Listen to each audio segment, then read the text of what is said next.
Hi everyone. सो अपना चल रहा है अकाउंटेंसी एचएस फर्स्ट ईयर और ये जर्नल एंट्री चल रहा है अभी। तो ये पहला एंट्री देखो क्या बोलता है। Out of purchases goods of 200 were given as charity. तो जो तुम परचेज करके लाया था उसमें से 200 गुड्स क्या किया, चैरिटी में दे दिया। चैरिटी मतलब जहाँ हम लोग दान में कुछ दे देता है और उससे पैसा तो आता नहीं है, तो एक तरीके का नुकसान ही है ये। ठीक है, समाज सेवा टाइप। तो चैरिटी क्या है तुम्हारे लिए, तुम्हारे बिजनेस के लिए क्या है चैरिटी? खर्चा है। क्यों खर्चा है? क्योंकि उसके बदले तो पैसा कुछ आ नहीं रहा है, उल्टा हाथ से जा रहा है, तो खर्चा है। तो खर्चा अगर है तो डेबिट करना पड़ेगा। और किस चीज का खर्चा है? चैरिटी। तो चैरिटी अकाउंट डेबिट, और हाथ से क्या गया? गुड्स। और गुड्स के लिए हम लोग क्या लिखता है? परचेज, क्योंकि परचेज कम हुआ है ना हाथ से 200 का, तो यहाँ पे लिख दिया परचेज। ठीक है, यहाँ पे नरेशन भी लिख देना। Being goods given as charity, being goods given as charity. चलो 2 नंबर में आओ। Out of purchases goods of 400 were distributed as free sample. Free sample मतलब जहां तुम कुछ अपना प्रोडक्ट है, कुछ समाज जो गुड्स है उसको एज ए फ्री सैंपल बांट रहा है तुम। किस लिए? एडवर्टाइजमेंट के लिए। तो ये भी खर्चा है। तुम्हारे पास पैसा तो आ नहीं रहा है, तुम फ्री सैंपल एज ए मतलब जब भी तुम फ्री बांटेगा अपना गुड्स तो वो तुम्हारा खर्चा है। तो या तो तुम यहाँ पे लिख लो फ्री सैंपल या फिर एडवर्टाइजमेंट का खर्चा लिख दो। Advertisement, advertisement account debit. क्या गया हाथ से? परचेज कम हुआ है, तो यहाँ पे परचेज लिखेगा। कितना? 400। नरेशन दे देना। Being goods distributed as free sample. ठीक है, being goods given as free sample. चलो ठीक है, नंबर 3 में आ जाओ। 3 क्या बोलता है? Goods of 4000 were destroyed by flood. तो फ्लड के वजह से तुम्हारा जो 400 का गुड्स था वो खराब हो गया, बर्बाद हो गया। तो ये भी खर्चा है, नुकसान है। तो तुम्हारा जो खर्चा है उसको लिख दो यहाँ पे। Destroyed by flood account debit, और क्या खराब हुआ है? परचेज। तो यहाँ पे तुम परचेज लिखेगा। कितना का? 4000 being goods destroyed by flood, being goods destroyed by. Number 5 में आ जाओ। नंबर 4 देखो क्या बोलता है। Purchase goods for 10,000 at a trade discount of 10%। अब ट्रेड डिस्काउंट क्या है? ट्रेड डिस्काउंट मतलब तुम किसी होलसेलर के पास गया सामान खरीदने के लिए, गुड्स खरीदने के लिए, तो वो तुमको बोला 100 रुपया लगेगा। कितना बोला तुमको? 100 रुपया लगेगा। मतलब सामान का जो दाम है वो 100 रुपया है।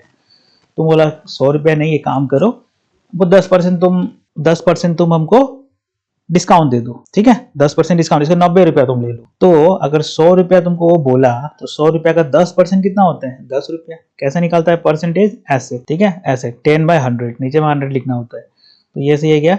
तो तुमको कितना डिस्काउंट मिला? मतलब 100 रुपया का सामान है, 10 रुपया तुमको वो डिस्काउंट दे दिया, तो तुमको कितना में बेचा? 90 में। ठीक है, तुमको वो 90 में, मतलब तुम्हारा जो बिल वो बनाया है वो 90 रुपया का बिल बनाया है। तो इस तरीके से जब भी ट्रेड डिस्काउंट अगर तुमको दिया रहेगा तो उसको माइनस करके एंट्री मारना है। तो अब तुम परचेज किया यहाँ पे, तो परचेज का एंट्री मारो। Purchase account debit. अब देखो यहाँ पे कुछ भी पार्टी का नाम नहीं दिया है तो हम इसको कैश मान के चलता है। ठीक है, और कुछ भी बोला नहीं है, बैंक और चेक का बारे में कुछ नहीं बोला है, तो तुम डायरेक्ट वही करेगा, कैश से पेमेंट करेगा। और कितना पेमेंट करेगा ये देखो यहाँ पे कितना है ये। अगर तुमका जो सामान है उसका दाम 10,000 है और उसको 10% तुमको डिस्काउंट मिला, कितना कम हो गया? ये से ये गया, ये से ये गया, मतलब 1,000 रुपया तुमको डिस्काउंट मिला। 10,000 में से अगर 1,000 तुमको माफ कर दिया जाए तो 9,000, तो तुमको 9,000 रुपए का तुम्हारा बिल वो बनाएगा और वो ये लिख देगा। ठीक है, आ गया बात समझ में? क्या हुआ यहाँ पे कहानी?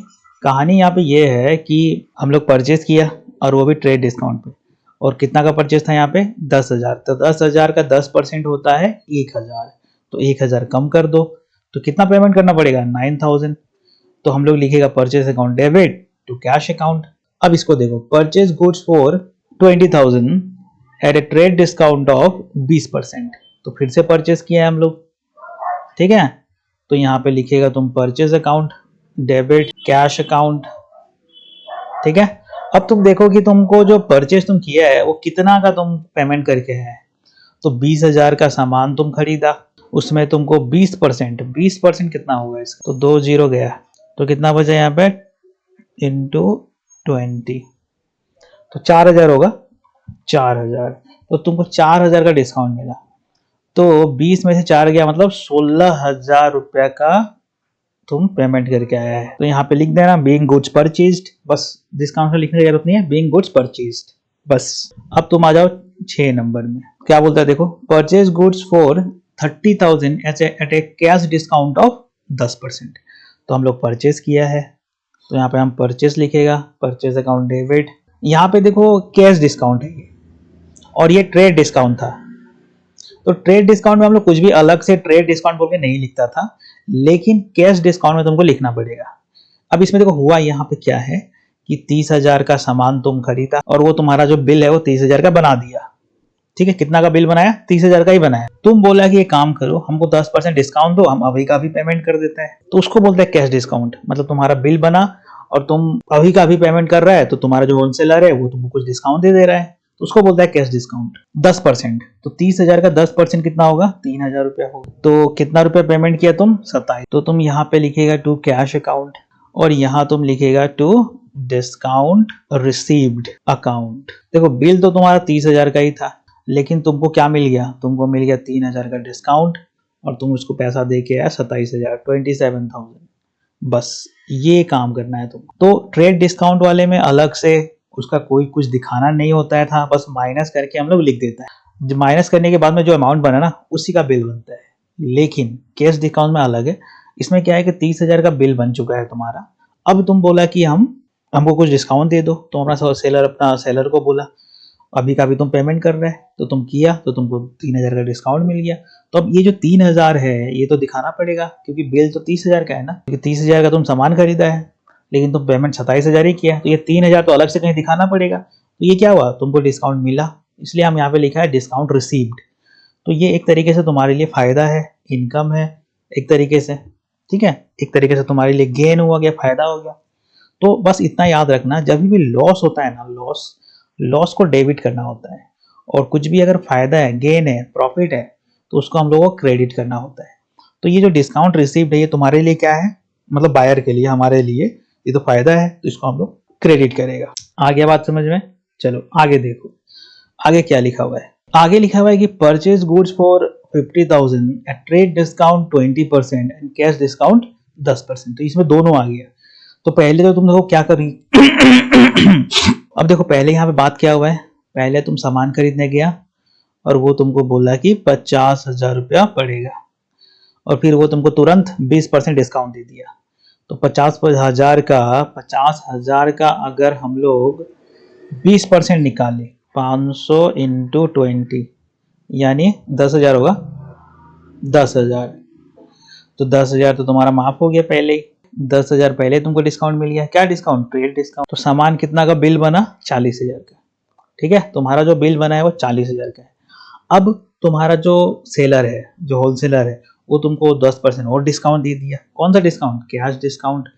तो इसका ये जो 40,000 है ना, ये जो बिल बना हुआ है ना 40,000 का, इसका 10%, मतलब 10% कितना होगा इसका? जो तुम पैसा दे के आया वो 36,000 दे के आया है। अब देखो इसको रिकॉर्ड कैसे करना है, ये थोड़ा सा टेढ़ा है, इसको रिकॉर्ड कैसे करना है वो देखो तुम। तो सबसे पहले हम लोग परचेज किया है, तो हम लोग यहाँ पे परचेज के अकाउंट लिखेगा, और फिर तुम पैसा दे के आया कैश, तो यहाँ पे कैश लिखेगा, और डिस्काउंट तुमको मिला तो तुम यहाँ पे डिस्काउंट रिसीव्ड लिखेगा। तो देखो ये जो ट्रेड डिस्काउंट माइनस करने के बाद से काम तुमको लिखना शुरू करना होता है। ये जो 10,000 है इसका कुछ एंट्री वगैरह नहीं लिखना है, ये डायरेक्ट तुम्हारा ये जो होलसेलर है वो माफ कर दिया, ऐसे ही तुम्हारा छोड़ दिया, डिस्काउंट दे दिया तुमको। तो बिल तुम्हारा बनाया हुआ 40,000 का। ठीक, तुमको कितना देना था? तुमको देना था 40,000। 40,000 का तुम सामान खरीदा है, लेकिन जो सेलर है तुम्हारा वो तुमको 10% और डिस्काउंट दे दिया, और उसको कौन सा डिस्काउंट? Cash discount. और उसका रिकॉर्ड होगा। क्यों होगा? क्योंकि बिल तो बन चुका है 40,000 का, और तुम पेमेंट कितना करके आया? 36,000। 4,000 तुमको क्या मिला? डिस्काउंट मिला, जिसको बोलता है हम लोग डिस्काउंट रिसीव्ड। ये भी तुम्हारा फायदा है। ठीक है, तो कहानी तुम्हारा शुरू होगा यहाँ से 40,000 से, इससे पहले का रिकॉर्ड नहीं करना है। क्या हुआ यहाँ पे? Purchase account debit to cash account to discount received. आ गया बात समझ में? चलो बहुत बढ़िया। एक क्वेश्चन और है, उसको भी कर लेता है। ये आखिरी वाला क्वेश्चन देखो, purchase goods for 1,00,000 at trade discount 10%, cash discount 5%। तो सबसे पहले हम लोग यहाँ पे लिखेगा purchase account debit to cash account to discount received account. ठीक है, तो यहाँ पे हम हिसाब वगैरह कर लेता है, ठीक है। यहाँ पे हम लोग हिसाब वगैरह कर लेगा कितना। देखो सामान जो था वो 1 लाख का था, ठीक, 1 लाख का था, उस पर तुमको कितना डिस्काउंट मिला, 10%। तो 1 लाख का 10% जो ट्रेड डिस्काउंट मिला मतलब 10,000, ठीक। ये क्या डिस्काउंट मिला तुमको, ट्रेड डिस्काउंट। तो तुम्हारा जो बिल बना है वो 90,000 का बिल बना है। तुमको वापस से जो सेलर है वो तुमको 5% और डिस्काउंट दे दिया। किसका 5%, ये 90,000, ठीक है। तो 90,000 का 5% कितना होगा, 9,000, 4,500 होगा। तो तुम उसको पेमेंट कितना करके आएगा, 85,500, ठीक है। तो तुम्हारा बिल बना 90,000 का, 90,000 का। अब 90,000 का 5% तुमको और डिस्काउंट मिला है, तो जो कि होगा 4,500। तो इसमें से माइनस कर डालो, तो बचा कितना, 85,500। अब आओ इधर, शुरू कहाँ से होगा, शुरू होगा 90,000 से, यहां से कहानी शुरू होगा। इसके ऊपर का कुछ रिकॉर्ड नहीं करना है, ठीक है। ट्रेड डिस्काउंट माइनस करने के बाद में जो कहानी शुरू हुआ है उससे रिकॉर्ड करना है। तो तुम यहाँ पे लिखेगा 90,000। अब 90,000 तुम पेमेंट कितना किया है, 85,500 पेमेंट किया है, और बचा कितना, 4,500, ये तुमको डिस्काउंट। तो ये काम तुमको करके बताना है, ठीक है। रिकॉर्ड अगर तुम करेगा तो ऐसे करेगा। तो ये था सारा डिस्काउंट से जितना भी रिलेटेड काम था वो सारा हम लोग यहाँ पे तुमको दिखा दिया। अब तुम्हारा काम शुरू होता है, यहाँ पे जितना भी एंट्री हम करवाया है उसको तुम खुद से फिर से प्रैक्टिस करो, अपने कॉपी में लिख के देखो समझ में आया कि नहीं आया। ये अगर समझ में आ जाए उसके बाद फिर तुमको ये अपना होमवर्क करना है, ठीक है। ये तुम्हारा होमवर्क है, ये तुमको करना है, ठीक है। तो जितना भी वहाँ पे पहले ट्रांजेक्शन करवाया है इस क्लास में, उसी चीज को ये तुमको दोबारा करना है। थोड़ा अमाउंट वगैरह अलग कर दिया है जिससे तुम समझ में आए तुमको कैसे करना है, ठीक है। कुछ भी कंफ्यूजन हो तो कमेंट कर सकता है, पूछ सकता है, हम वापस तुमको रिप्लाई जरूर करेंगे। तो चलो ठीक है, फिर आज के क्लास में इतना रखता है। Bye bye.